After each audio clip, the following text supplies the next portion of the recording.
So the Failure Museum, is it also physically available for viewing, like at his house? Does he have a museum room? I've seen them. A lot of them are like behind his camera, so he has a little bit of a display behind his setup. So yeah, they're there. I don't know. Cool. And I'm looking at his website. The collection is building.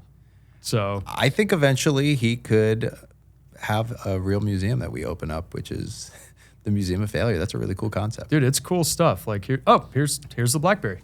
Okay. Look, right on cue. Oh, BlackBerry, yeah. BlackBerry failed. Enron failed. He's got any Arthur Anderson swag? Ooh, multiple BlackBerries. Oh, 3. He's got 3 BlackBerries on here. BlackBerry Storm. So, Mike, BlackBerry just for people who are tuning in for the first time for this one, what's the context of this Failure Museum? We're talking about, on the last podcast, Failure came up. We briefly mentioned it, but one of our board members, Sean Jacobson, he has a website called failure.museum. And for some reason in the middle of COVID, he got into like going on eBay and finding swag and stuff from failed companies. And this thing is built out into like a pretty big library. He just got covered on, I want to say the Wall Street Journal or something, did an article on his museum here. But yeah, it's fun to like go through and see all these artifacts from back in the, here's Blockbuster. He's got a copy of Dumb and Dumber from Blockbuster. It's such a cool, unique hobby. I have an old Blockbuster card from somewhere. Like I have that somewhere in my collectibles items. I thought that was a really cool thing. Workplace by Facebook. That's great too, because Sean and I were both at Cornerstone before, and so we kind of competed against Workday or with Workplace from Facebook. Cool. This is so cool. Yeah. Anyway, I highly recommend you check it out. He's got all kinds of stuff on here. Failure.museum. Yeah. Those undercover relics are really neat. I actually got one recently for my grandfather. He played the saxophone on this track called The Beetle Bomb, which is by a band called The Terminators, which was in response to the Beatles' British invasion. Okay. And so the whole song is like is called Stomp 'Em Out. Stomp 'Em Out. And so I got this like, what is it called? 45s? I think that's the name of the discs that were like after you had your big records, they had I think they were called 45s. Okay, they said Colt 45? Oh, no. Okay, yes, I believe 45 is the next one down. Yeah, so I had one of those, which I thought was pretty neat. And then also what was interesting, I recently watched Jersey Boys as I was gearing up to head back to the East Coast, and it kind of got me into that, doo-woppy vibe and move, and that was obviously my grandfather's era as well. And I learned that like he had a band, his band, the way that the record labels and the studios operated was like, it was just however they could market you. Like you didn't necessarily make a lot of money as an artist. They were all getting screwed out of deals, which is why it's always good to have, back in the day, those deals were all about the studio. They owned everything. You were just the artist. You might have had like the fame, but you had none of the money. And they had a song called September in the Rain, which never released because they sounded too much like Frankie Valli and the Four Seasons and the Beach Boys and Tommy Jones or whoever else. This was like my grandfather's band was one of them that was in the studio, and they just would like pair people together. They'd give it a new name. It wasn't even the name of their actual band. Like they were going to name their band Just Us Four. Okay. The name of the band was actually the Tremolos, but that's how they performed when they would go to their different stages. But they named the band, the studio was like, we're going to call you Just Us Four. We're going to release the single. And a week before the single was supposed to be re-released, I think Frankie Valli and the Four Seasons, they had kind of like blown up. And then Dion and the Belmonts had blown up. So all of these different individuals at the same time. And they're like, we already have 4 white guys that have this different, sound pitches. We don't need another one. The disc jockeys aren't going to play it. They're not going to play it. So they just scrapped it. And could be in the Failure Museum. I'm going to try and find that record. It's very true. Yeah. No fault of their own though. I guess that they'd fall under the competition category. Yeah. On that one. He's got them broken up by categories that's cool. Why they failed. Well, that's definitely something I'd like to look into. Maybe we'll get him on a podcast one of these days too. And you can hop on eBay and find FloQast swag, I will say. That is cool. Not part of a Failure Museum, fortunately. Yeah, part of the Success Museum. Let's keep it in the Success column. The Success Museum. And that brings me to this very special episode of the Fintech Flo, because this is our 30th and final one in this studio facility. What a bittersweet day. Yeah, the sweet part being the rent we're going to save. I will say that. Yeah, that will be nice. And perhaps there'll be some relics from this that will go in our own museum of the FloQast Studio through the ages. Oh, yeah. For sure. I always thought it'd be cool maybe to take like a fraternity photo, kind of like of the team, and you see as like it grows and it builds and that'd be fun. Different environment. Yeah, that'd be a pretty neat thing. Have to do something on the way out. So, with that being said, we will be remote for a few episodes just to keep things rolling over the course of the summer. But in Q4, we will be back in our new digs. And if anybody has suggestions, feel free to leave a comment about what you'd like to see in the environment. But that project is now officially underway. It has just entered into our procurement system. Excellent. So we are in progress. That's when you know it's real, when it's in Coupa. Yeah, I don't. When it hits Coupa, you're good. Yeah, until I see that Vish is signed off, I like, yes, this is okay. That's fair. Vish, for those who are not aware, our VP of Finance, who, yeah, there you go. Well, no, I know it's a little bittersweet to leave studios. It's awesome, but I will say I'm very excited to have the whole studios team over at headquarters with everybody. I think it's going to be awesome to have us all combined. For those who don't know, studios has been in a separate building since it was created. It's but it's like a few buildings over from headquarters, so you walk down here to record and everything. But honestly, I'm very pumped to get you guys back in. You're a big part of the culture, and I think having you as part of headquarters will be that much more impactful. Sure. So. That's where I started, and it was only a matter of time before I would return. And I always treated this as like, this is just me I'm on vacation. I'm on vacationing 2 doors down. I was like, I'm still your boss, Drew. This was I was like, this is a treat while I was here, but that's the norm, and so I'll take it while we have it, and then when we go back, then we're You don't right have to back walk where it down was. for free lunch anymore. You'll be good. Yeah, we're right there. It's a quicker walk. So with that being said, let's get flowing. You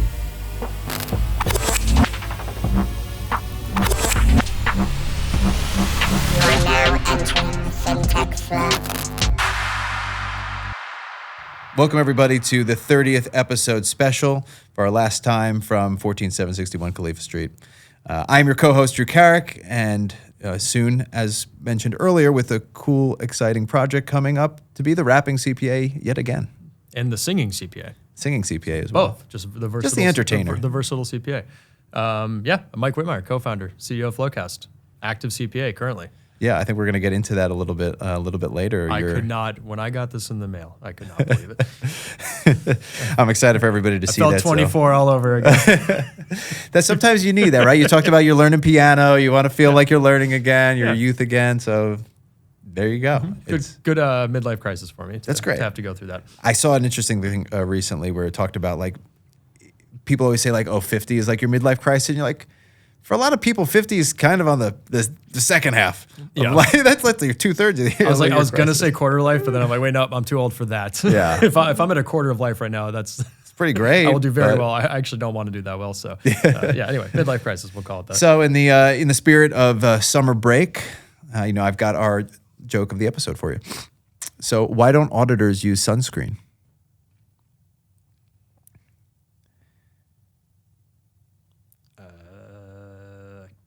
Okay. Because they're good at finding shady figures. Okay. Yep. Damn, I want to get one of these.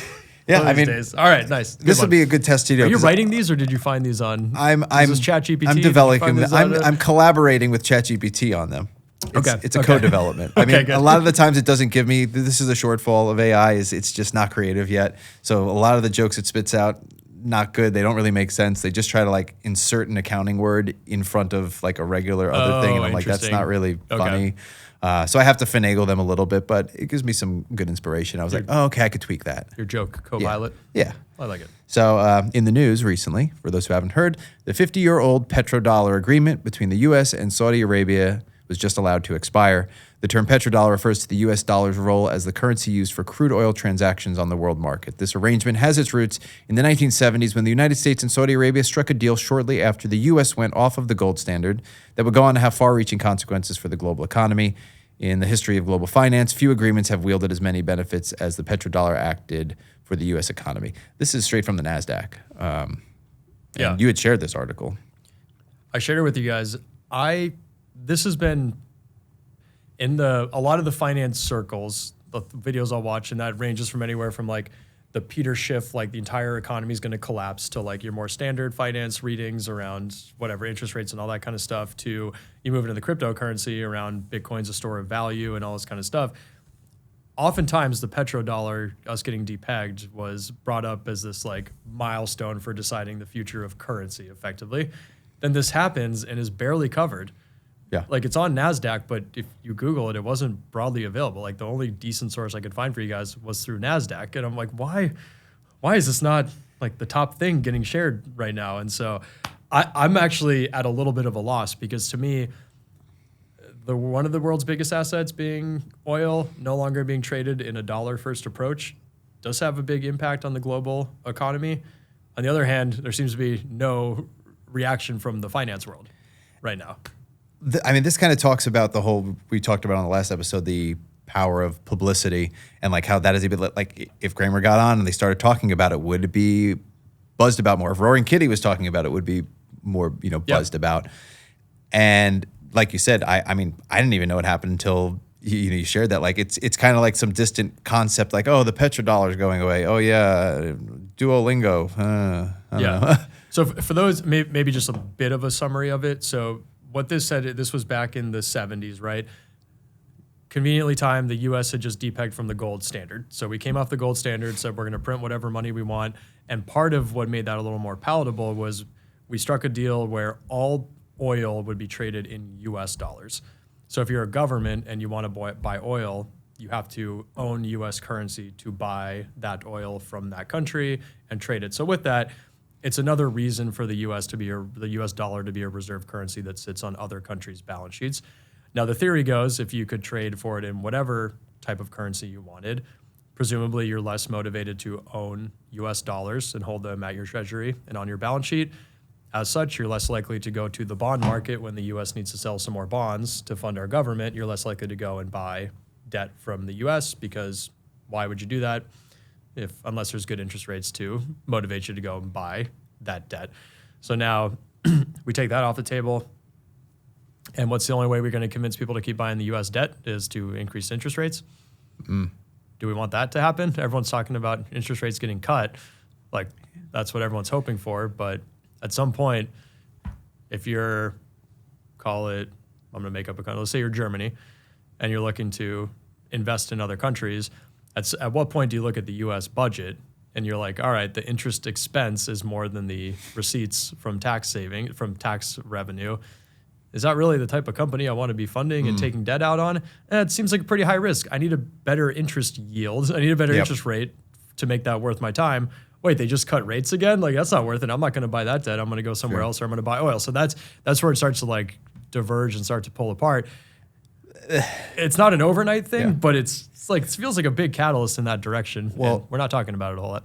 Well, this is where the I'm glad that the U.S. has the military that it has.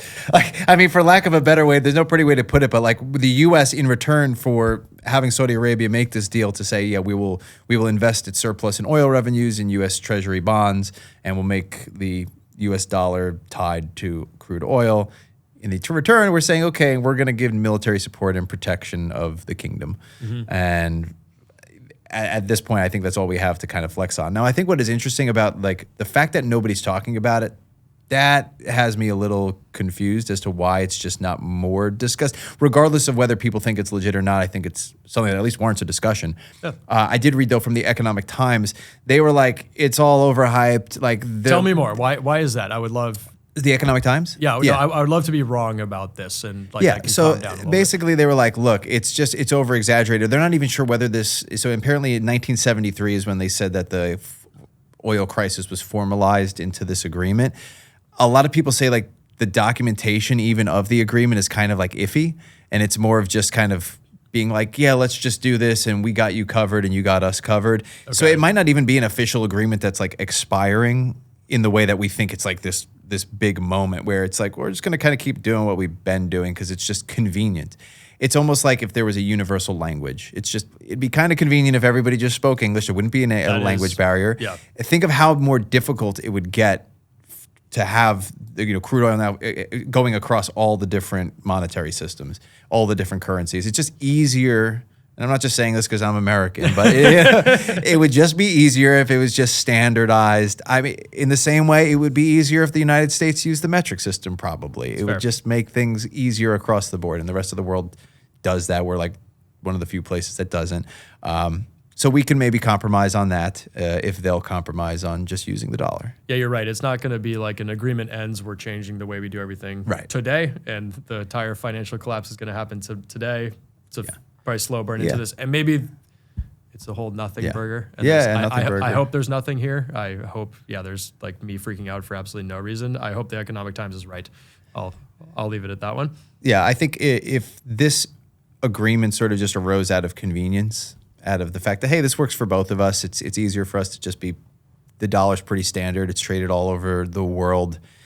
to remove ourselves and detach ourselves from that would be more burden than it's worth, then it probably is a little bit of an over-exaggeration. But it just does show we are in that fragile area. Yeah. What do you think about a national currency? Do you think that, like, have you ever thought about if there was just one, as we gear towards globalization, right? And it's like, do we, we have all these different states, we have different cities, we have different countries. I mean, if we were on a universal ecosystem, would we just have one world currency and we'd be trading with different planets? Who's going to buy your debt? Aliens? Yeah, but that's what I'm saying. Like by having different currencies, we have the ability to buy each other's debt. Yeah, but who's holding the bank at the end? It's all made up. All right. Well, I'm going to move. Speaking of things that are made up, we'll move on to the Epoch Times CFO Bill Guan, who is charged with alleged $67 million global money. Sorry, who owns the United States? I don't know. You tell me. It's so fascinating. The evil tech lords like yourself. No, all this debt's made up. Sorry, I'll go ahead. So one way to get out of debt is to, launder $67 million, or it's a good way to put other people in debt, or to get caught and put your own self in debt. So this is a report from CNBC, and this is regarding the Epoch Times CFO. I always thought it was the Epic Times. It's actually the Epoch Times. But Epic. The accusation is that the CFO is accused of being part of a scheme to launder $67 million in stolen funds. The methods? Allegedly, the scheme involved cryptocurrency, stolen personal information, fraudulent unemployment benefits, and prepaid debit cards. Prepaid debit cards is not one you hear too often, I don't think. The impact? Prosecutors claim that this money laundering inflated the Epoch Times revenue by a significant amount, so above materiality perhaps.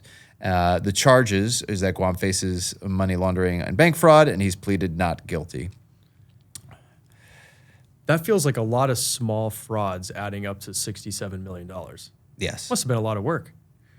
That's the thing that impresses me about most of these schemes is that they're, I mean, imagine keeping two books. Imagine having to keep, it's hard enough to have one set of books, right? Imagine keeping two sets of books. Dude, it's one of those things where like the amount of effort put into cheating, you might have just been able to make that kind of money doing the whole. I think we just came up with another video sketch. Is like it's a software for your second books. It's like laundering money can be hard. Fortunately, with our new software, multi-book, clean book and dirty books. Yeah, those are two options. Clean books and dirty. Which books are you looking for? But when you have prepaid debit cards. How many prepaid debit cards are you ripping through to help get to $67 million worth of fraud? How much money can you put on a single debit card? And then unemployment, it's like you're not booking unemployment expense for employees making $1 million a year. Yeah. Presumably you're doing a little more under the radar. Is there a team of people involved in committing this fraud? It can't just be the CFO booking transactions. Right, there's got to be more going on. Well, I mean, so this is what makes it interesting is this, this suggests that there's obviously some sort of weakness in the Epoch Times internal controls. Clearly. So internal controls are important. That's a lesson that will forever be in every accountant's mind. Internal controls. Potential, of course, for false accounting. If there was fake transactions or manipulated records that were involved, like that's obviously a major accounting crime. And then you just got this revenue inflation. And the thing about, so it misrepresented the company's financial health, but the thing that's interesting about the Epoch Times is they're a not-for-profit. Okay. So the bank fraud, just for some facts of this case, the bank fraud counts each carry a maximum sentence of 30 years in prison, while the conspiracy holds a 20-year maximum prison sentence. The charges against Guan do not relate to the media company's news gathering activities, so it's nothing to do with the actual politics of it all. It's literally a straight-up financial crime. And the Department of Justice did note that. And the organization said that they plan to cooperate. They suspended Guam. So he was kind of like doing this on his own, just like through the entity. Wow. That's pretty wild. I'm trying to look this guy up on LinkedIn. Has no LinkedIn profile. I would delete it too, right? Yeah, I delete it also. Give me that $3 million bail and let me get on social media and delete it right away. Delete it right now. Well, how liable do you think, like, when it comes to this? Because the organization is going to be working with the Justice Department to figure out, what exactly happened and how we perpetrated this and how expansive it is. They're not listed as like being charged, the organization itself, because this is an individual who did it, but he did it through the entity. And I don't they haven't released all the full intricate details of it. I'd be kind of curious as to the the accounting trail before it. But like how liable are officers of the company? At what level is somebody now where their personal crimes that are tangled into their corporate roles reflective of the entity? I think very different between private versus public company. I would, they're signing off on audit opinions, but I don't think it's the level of like personal liability. I guess my real answer is I don't know.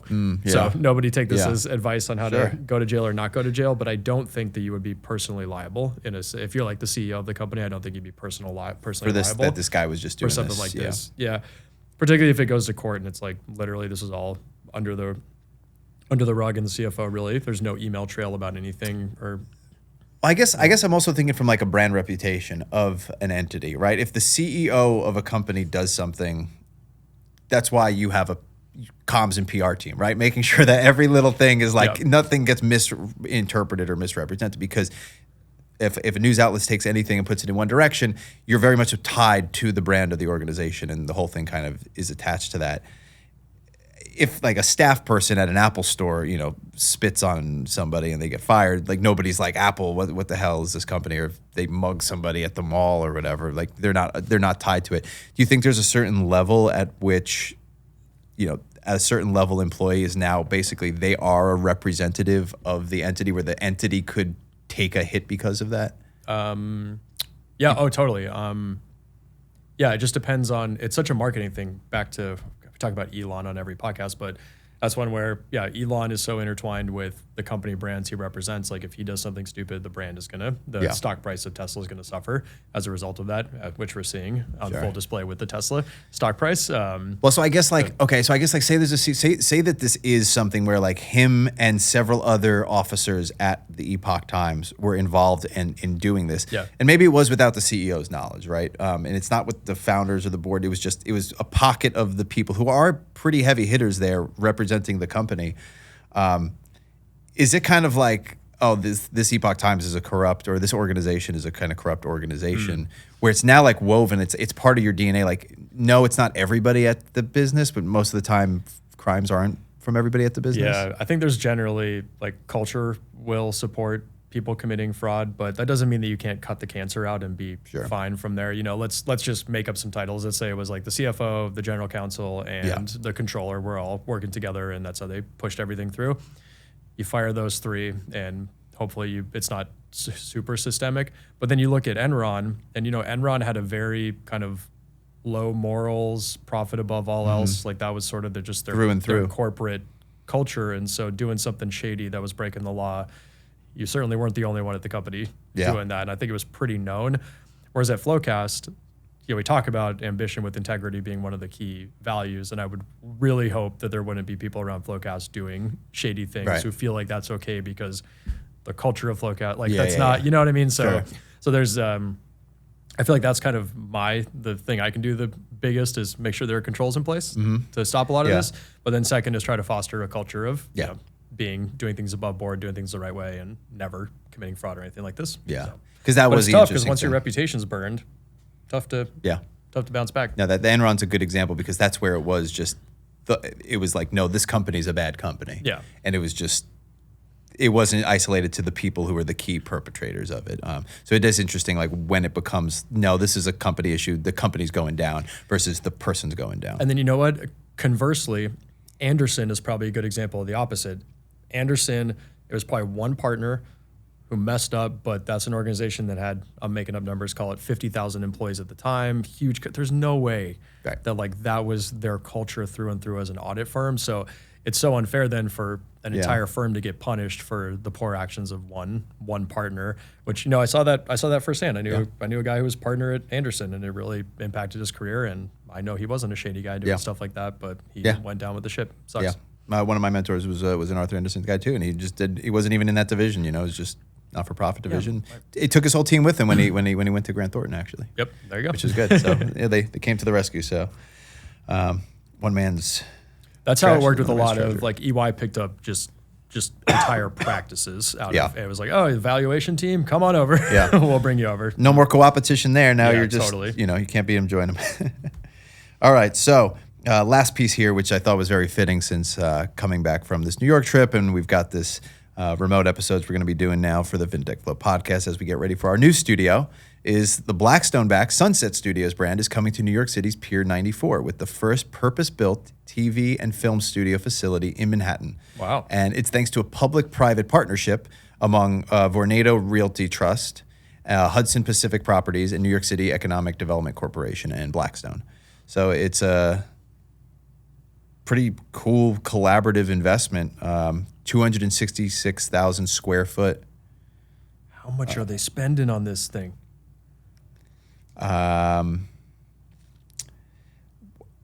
Well, I have here a $350K investment, but I don't know what that's not enough to even buy a studio apartment. So That's not enough to buy a I think I might be missing 3 zeros. Yeah, for real. Which actually probably would check out. So 350 million maybe.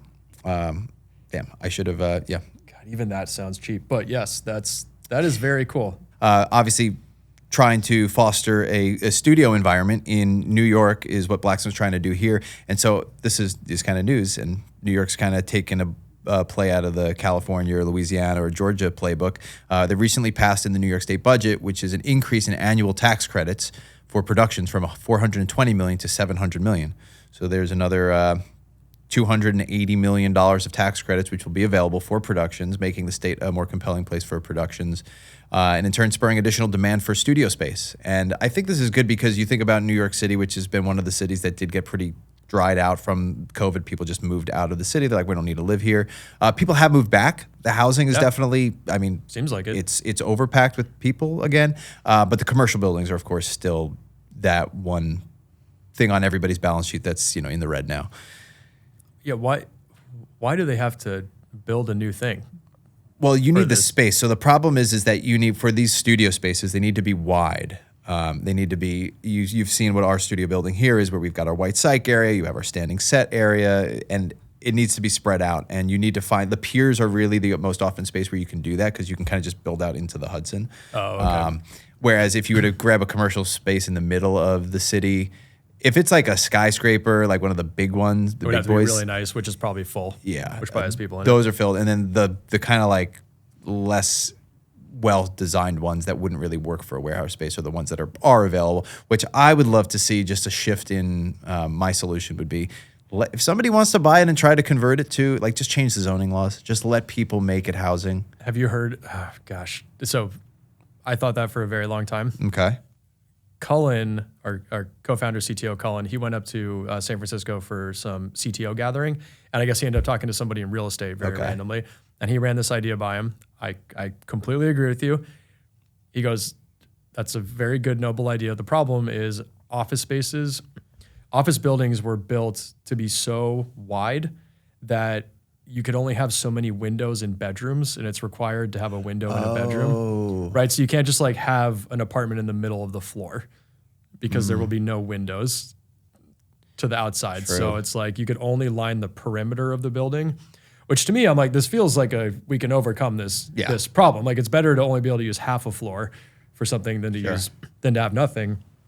But that's the main issue. You can't just go in and, like, from a profitability perspective, be like, oh, okay, every square foot on every floor is sellable. Let me go convert it and sell it. You got to factor that in. But that to me seems more like a case for Adam Newman's original vision, which is you have a floor with apartments lining all the windows, so everyone gets it. And then in the middle is that, like, common communal area. So you got college dorm style, but for adults doing it. And it seems like, I don't know, that feels like something we should still get on. And I think it's the tiny house version, but for urban areas, because tiny houses, you could get a property land and just throw up a bunch of them. Tiny apartments, I would totally do. And one of our new sales guys, I don't know if you know this guy, Harry. It was crazy. When I was in New York, I saw so many people from the LA office who were just like, Sam was there. He's like, I'm on my way to like Saudi Arabia or Persia or whatever. I'm like visiting family. And he was just stopping in New York. So I saw him there for several of the weeks. Nice. I saw Ken Sims there. He was there when I was there. I saw Harry, who was like, I was visiting a girl. It was like, nice. It was funny to see that. But he's like, the family has it's like a Murphy bed and a little kitchenette. That's all you need when you're in a city like New York, because you just walk down and that's why I think the office is so important, because in LA people don't want to deal with the traffic and they like their space and to work from home. in New York, you don't have that space. I was on the fence about approving a bigger office space, and then at the happy hour, I asked almost everyone about their living situation. Yeah. And it just clicked so hard. Like, okay, this is a city where people want to go into an office because working out of when you have a Murphy bed would be miserable. And so, yeah, if there's any place where we'll be happy that we spent money because people are actually coming in, it's going to be New York. And people are in. I mean, I was people there. Are in. It's awesome. I was there, and there's people there who are there every single day. And I mean, when I'm in New York, I was like, I even told my mom, I was like, when I come back for the summers, I'm kind of thinking I'm just going to stay in the city and work at the office, and then I'll shoot out to the island on the weekends. Yeah. But I don't want to work from the kitchen table. I don't want to work from my grandparents' bungalow. I want to work from the office. Totally. And it's a cool vibe there. Which is great. So, I'm looking forward to it. Yeah, so I think this is really cool that New York is kind of getting into this studio game here and hopefully, see more productions. And I think it was super timely given that it just came back from Tribeca X, which is super valuable too. And I would love to hear about that more in a second. But this is also like filming SAG rules after all that's still applicable to other states, correct? Yes. Like if you want to. What will be interesting is California has very specific contractor laws, right? We deal with this all the time where we have to use third-party payroll companies. Okay. If we, like our wardrobe, our costumer, she gets upset if I call her wardrobe, likes to be called costume designer. Okay. So she had to be here on set at a certain time today for our production because we had a set time for her to show up. Even though she's only working 4 random days, she just had to go get the wardrobe, get the rentals, buy some of the props, and then come here for the one day at a certain time. Since we gave her a call time, technically that's considered you're an employee. Because of California's state laws say they have to be an employee. And obviously, we can't take on that liability of hiring people because then we're dealing with unemployment. So that's why every production uses a third-party payroll company. Their one and only job is to hire people and to issue payment. They take a fee for just being that intermediary. Cool. What I'd be curious is and this is the same thing with the Uber driver situation where they were saying, oh, well, are they employees or are they contractors? And in New York, anybody can be a contractor. And obviously the goal of it has good intentions. It's to employers not abuse people they're making work 40 hours a week and telling them when they have to be somewhere and what their assignments are, but then just calling them contractors so you don't have to pay benefits. So I get where it comes from. It's just, it's too narrow from the broader perspective. All right, in reality, this kind of needs to be a case-by-case basis. And in New York, I think it's a lot more lenient when it comes to the contractor stuff. Like anybody can kind of be a contractor. So I wonder if that would be more of an incentive because it is quite a burden on productions. We have big fees that we get hit with by having to hire all these people as employees instead of as contractors. Okay, that's an interesting angle. Yeah. To it. All right. So we'll see. Tell me more about Tribeca X. Yeah, so Tribeca X was was awesome. I mean, I'll use that as my kind of entrance into the bullish or bearish scene because I am very bullish on just brand content, and I don't mean branded content, which seems to be a lesson that they made a bifurcation between. There's a difference between branded content and brand funded content. Branded content is when a brand's trying to incorporate themselves or use content in order to advertise themselves. Brand funded content is strictly content that a brand is funding. And it's kind of more of a philanthropic approach to things, but it's showing we're connected to the culture, we're connected to the people, we're supporting the arts, and the arts and the media is how you get in front of a large demographic of people. So I thought that was just a really fascinating approach.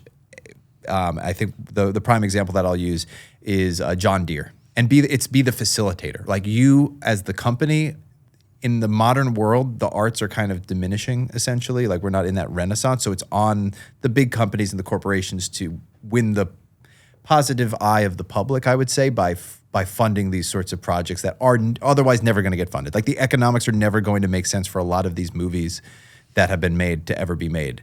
It's going to be just the big blockbusters and everything else is just kind of going to be like, it's not really worth it. So you either are a rich person who has the money. Otherwise, it's going to be on companies to do it. But the key is a lot of the times companies overstep and they want to have over creative control over the little pieces of it. And don't forget to stick our logo there on the end. This was kind of like one of those situations where it's like, no, it's just they're the ones who are fostering this environment. So I have a really cool pitch I'll give to you later. But it's kind of like John Deere did this where they said, we have firefighters who the volunteer firefighter pipeline, pipeline issues. Volunteer firefighter pipeline is is struggling. Not a lot of people are becoming firefighters. We need to get more people to become firefighters. And it was a mission that a bunch of people at the company felt really passionate about.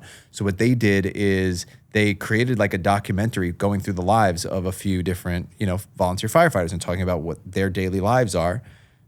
And then John Deere hosted an event. It was like the John Deere like Firefighter Festival or something like that. And they premiered the movie, and there was the fire trucks and the giveaways.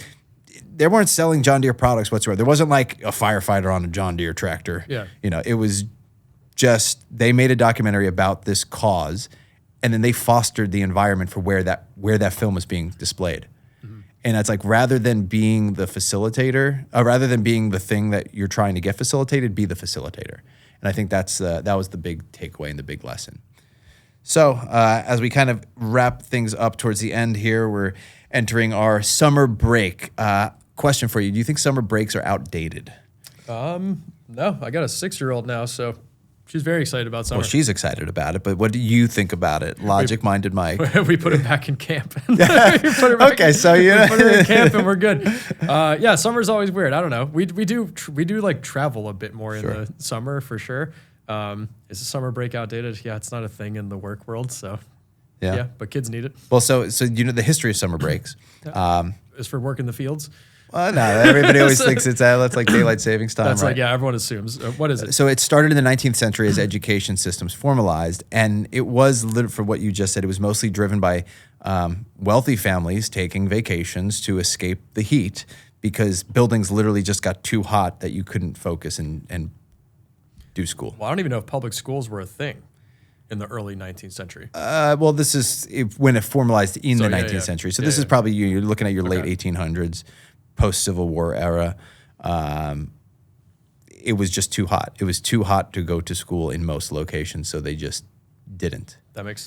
Hey, I've been in New York City in it's hot. July and August. It's brutal. It's so some stats I think which is interesting is in other countries summer breaks average around 6 weeks, which is kind of in alignment with what like the normal time off overall for those countries, the professionals is. Like a lot of countries have, it's like 40, there's like 40 days a year is like the standard time off, like between 30 and 40 days. In the US, it's like 10 is like the standard. Now, I'm not talking about like days that you take off from the company issued, but like there's mandated in other countries, it's like 30 holidays. Okay.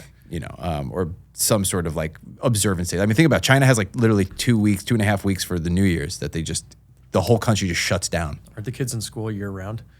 Yeah. A lot of them have like 2-week breaks. Yeah. So I thought in France, you have less summer, but it's going to overlap with August, right? Which is holiday. Like they're okay. There's also like a lot of these countries that have like sabbaticals. Like, I don't know if you know, and we probably maybe even deal with this as we expand into these other countries, right? And like Australia, I feel like I know friends in Australia who are always just going on like 6-week travel endeavors. So like, I'm going to Europe for a month. And I'm like, how are you just going to Europe for a month? How do you just do that? I'm not aware of this. But no, now that we're international, it's like every day you see a new holiday popping up on the announcements channel.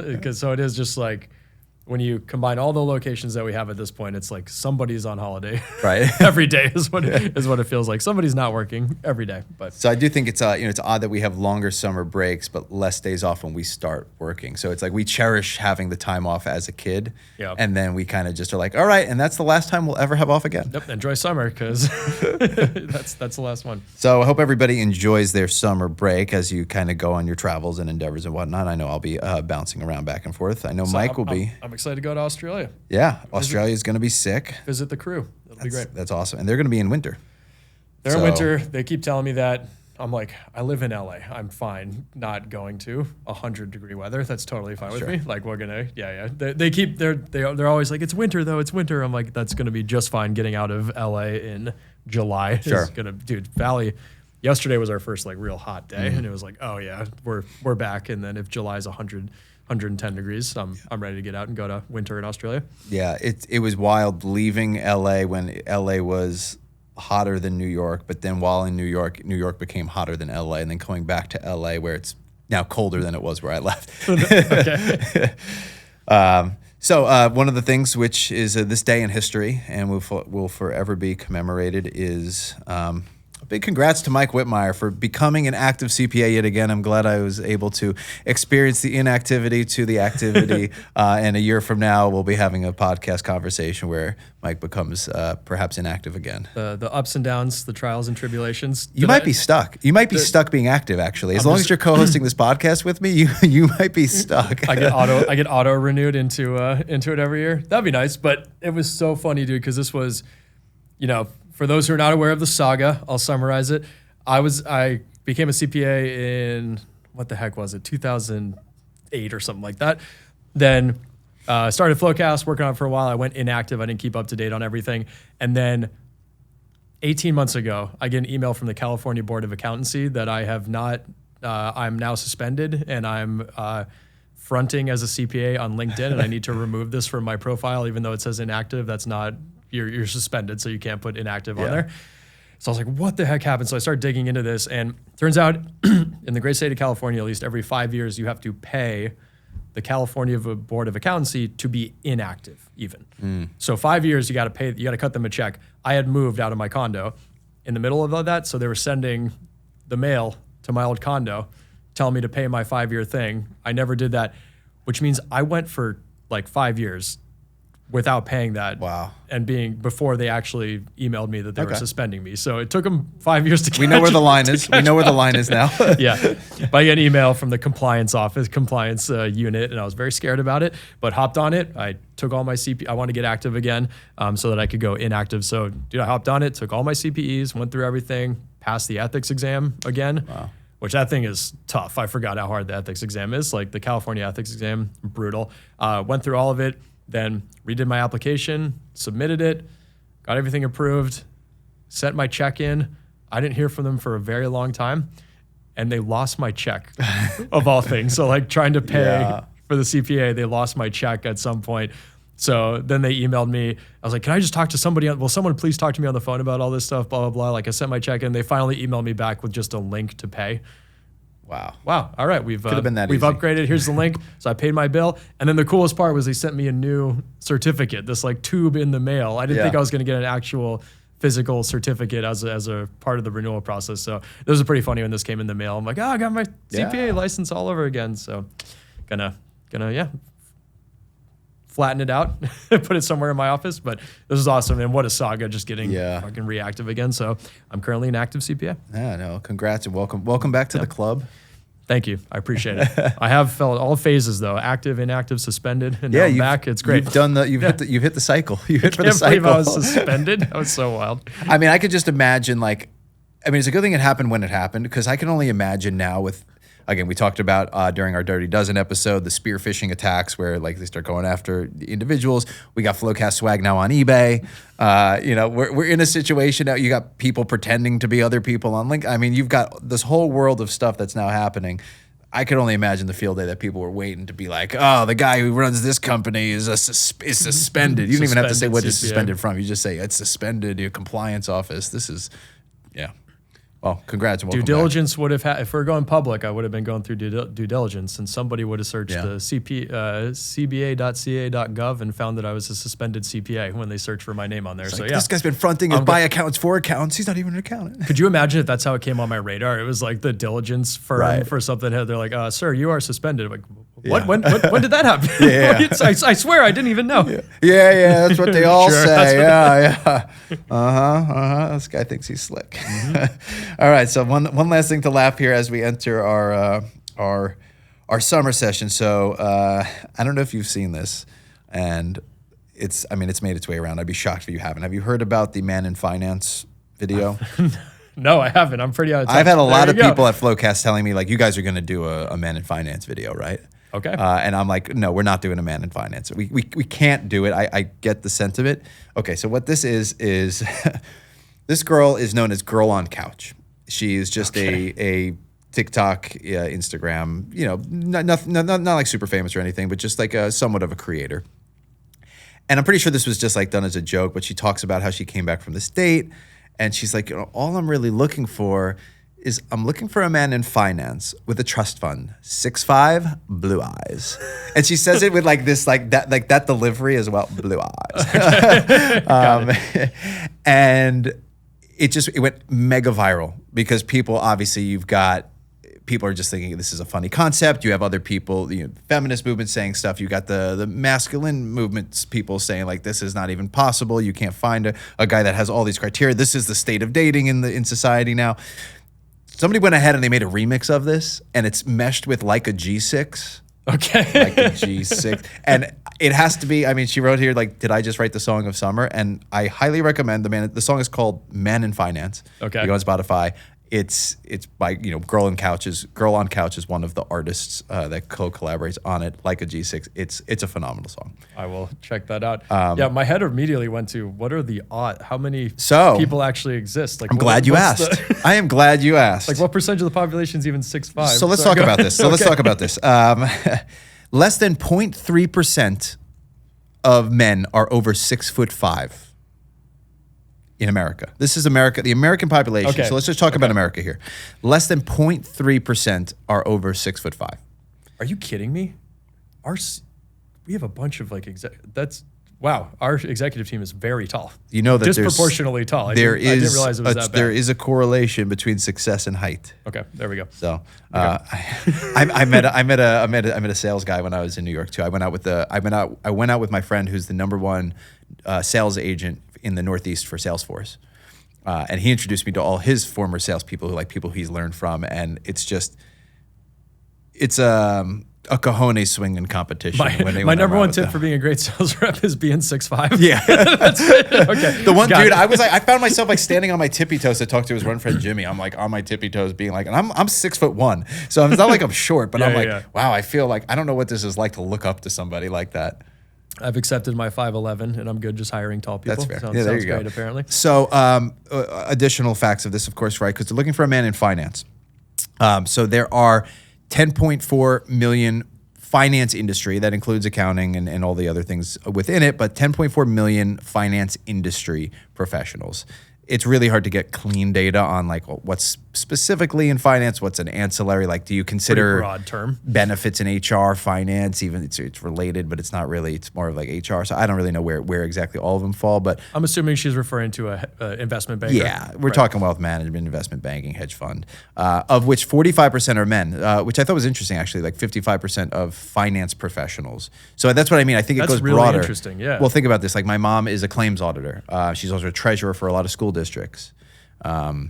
So there are like these other things that you don't immediately off the bat think of like, oh, that's a finance job when in the sense of what this girl on couch is talking about. Okay, but so 10, this is a very conservative number by opening up the aperture. Okay. So 10.4, 45% are men. So it's, about half, and almost half of adults are unmarried. So you're taking this 10.4, let's just cut it down to 5. Half of adults are unmarried. Let's cut it down to 2.5. Less than 10% of Americans have blue eyes. It's a recessive gene. So I don't know if anybody remembers from their bio classes, but it's going to get browned out by brown-eyed people, which interestingly enough, she has brown eyes or whatever. So odds are that she's going to have brown-eyed kids. So anyway, less than 10%. So you go from 2.5, 10% of that, 250,000, right? Yeah. 2% of Americans have trust funds. Odds are if they're in finance, they might be in that 2%. Okay. Yep, probably. So 2%, what does that get us to? 5,000. Okay. And then 0.3% of people are over 6'5". Let's say you haven't slapped on the 0.3% yet. So, I mean, there's a bunch of videos that kind of have circulated along the internet, which is why this made our, make meme LOL section, make me a lol.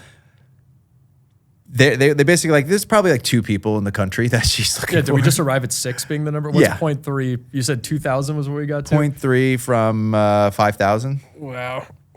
Yeah, 15. That's not many. Okay. So odds That's all are, she wants. Yeah. That's all she wants.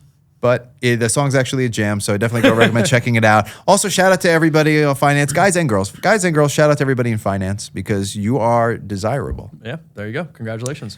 Finance. So yeah, I've got a bunch of back and forth travel planned now for the summer. It's wedding season for my age demographic. You're still that age. Yep. How many weddings you got?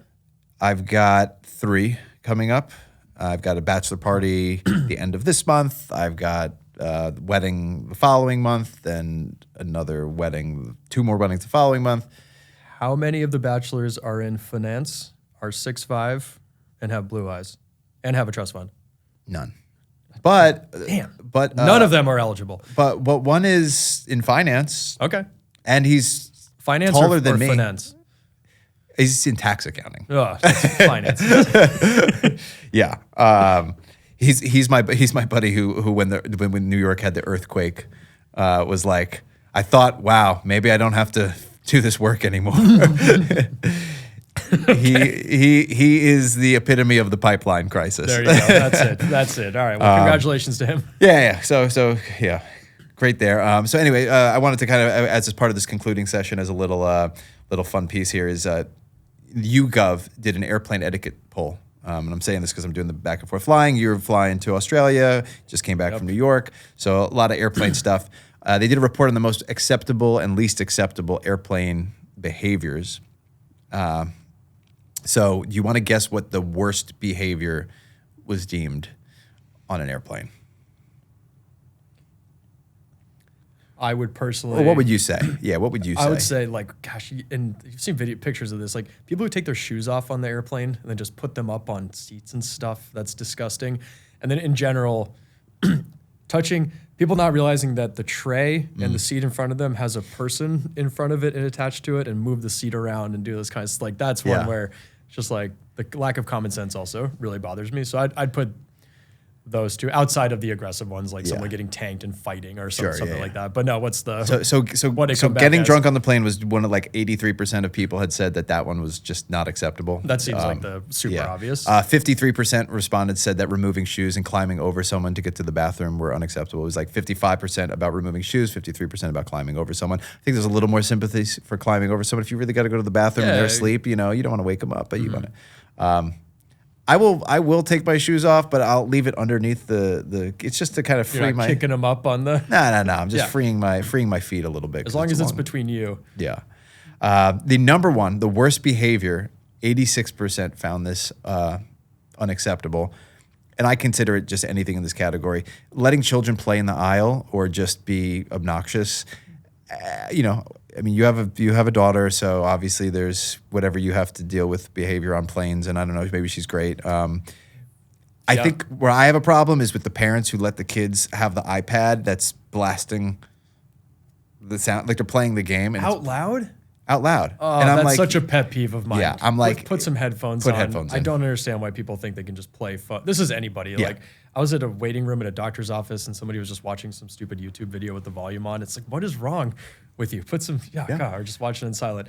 That's when you have kids, your opinion on this changes. I mean, and we have a good flyer. I would say Harper's very good flying and everything. Where it gets tough is when they're babies. And you really, like, you can't stop them from crying. It's like you can't just yell at a baby and make them just stop crying. It's like that's the one where, and if you don't have a kid, you can't, you don't get it.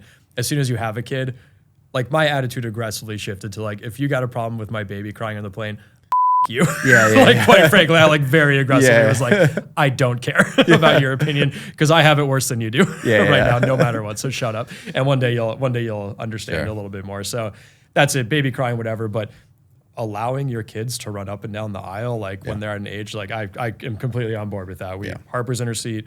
She's got her iPad. That's like we're very happy to give her an iPad on the plane and just keep her, right? Because I totally agree.